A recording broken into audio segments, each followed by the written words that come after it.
You say you're done with them, but you continue to wait for their text. You continue to wait for that message to come through your Instagram or hit your phone. You block and unblock. You're attached. That's not healing. You need healing. Attachment feels like hope. It feels bad and it sucks. But when you're attached and you're grounded in that attachment, you feel hope. You feel something is it's gonna come. You feel like, or you have to go do something. You have to go send that message. You have to, there's this just yearning and longing, you know? You're not crazy. You're not weak. Your brain just got used to a pattern. You're with this person every day. You wake up next to this person, whatever you want to say. You create patterns. That's how our brain works. We work off of patterns. And when that thing is cut out of your life, it it messes with you. It messes with your mind. 'Cause that was, even if it was an unsafe place, it was your safe place. It was where you felt comfortable. That was your day to day. And now it's not. And so we have to understand that this person is not just a person. They were a routine, they were validation, they were dopamine.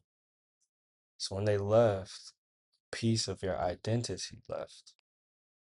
And that's why this sucks. That's why you still checking their, profile. You're still going through conversations. You're still hoping.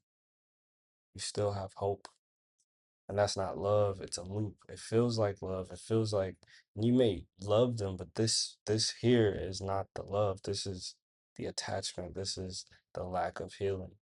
So to work through this for myself, I created 3 steps.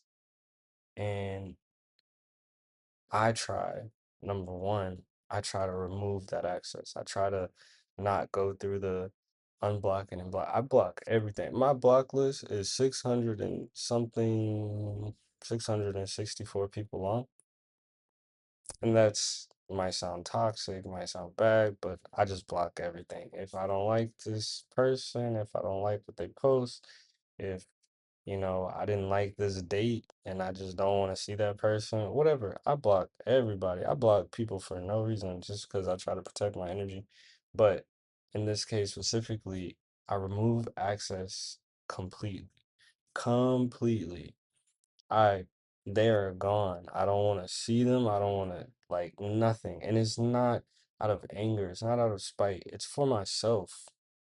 I need to cut it out. I need to out of sight, out of mind. And then the second thing I do is just kind of stop romanticizing what was and realize what is. I don't miss them.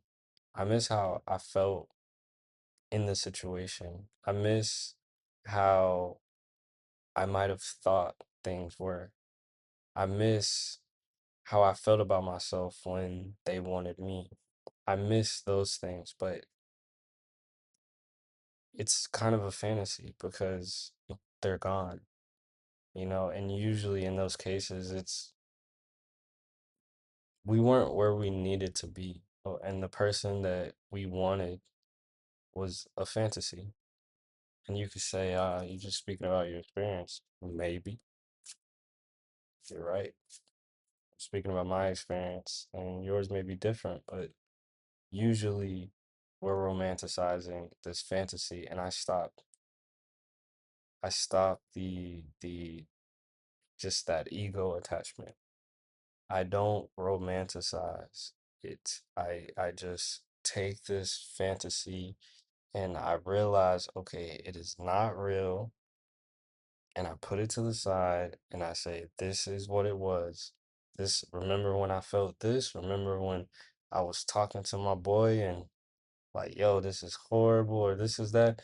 I remember not just those bad moments, but the moments where it just was not comfortable. It was not the place that I wanted to be. It wasn't the place that made me happy, and I realized, okay, maybe this is a fantasy I'm attached to. And so the third step for me, I immediately try to structure my life. And so, like we said, there's a pattern that we got used to. So the only thing that we can do now is restructure, create a new pattern, create a physical habit, a mental habit, a spiritual anchor. We need new anchors. And when you have that direction, it kills the obsession. And so we completely need a new routine. So when I just got out of my relationship a couple months ago, I I'm here in Brazil, so I got up. I said, okay, like I'm gonna get up, I'm gonna go run, I'm gonna go hit the beach, I'm gonna go do this. I had to create a pattern. I had to create a new habit for myself. So I for me it works. And I believe that the people that I see, in those situations where it's not working, it's because they're not doing that.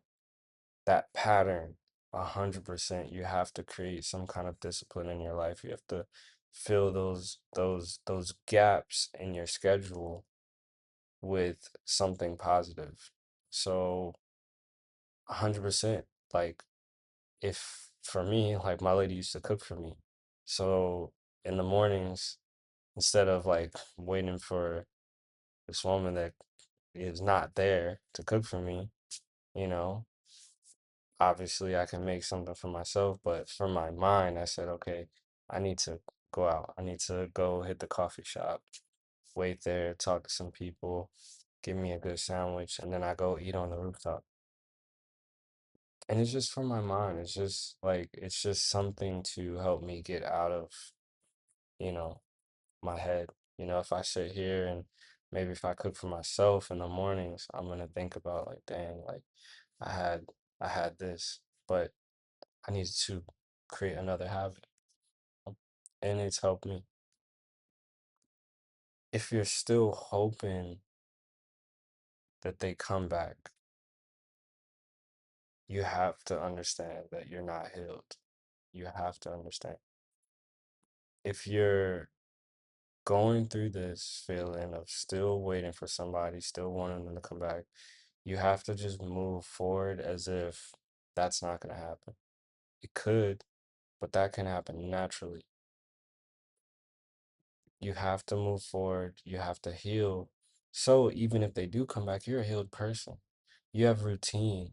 You're not wallowing in sadness because you don't want to be broken, not even just if they were to come back, but for your next person.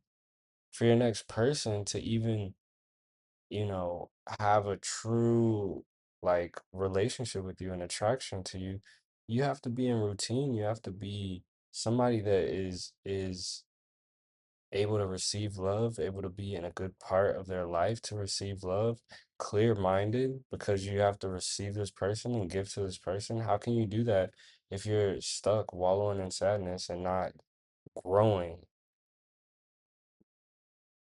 So again, structure heals what the emotion can't. Structure, create new pattern, and move forward as if they're not coming back. So if they do, you are in a total different mindset. You are focused. You have ambition. You're more attractive. You have a glow to you. And it's for yourself. It's for yourself now. And remember, I want to end this on an even bigger note that no matter who leaves you, no matter what happens, just know that God is always with you. Jesus Christ is always with you. He is always loving on you, and he's never going to go anywhere. And sometimes there's seasons where things need to break. Sometimes there's seasons where you have this solitude because Christ may need you alone right now to have some kind of intimacy and closeness with him. So I just wanted to end on that note. You are not alone. And if you feel a gap that is so big that you can't function, that means there's a bigger problem.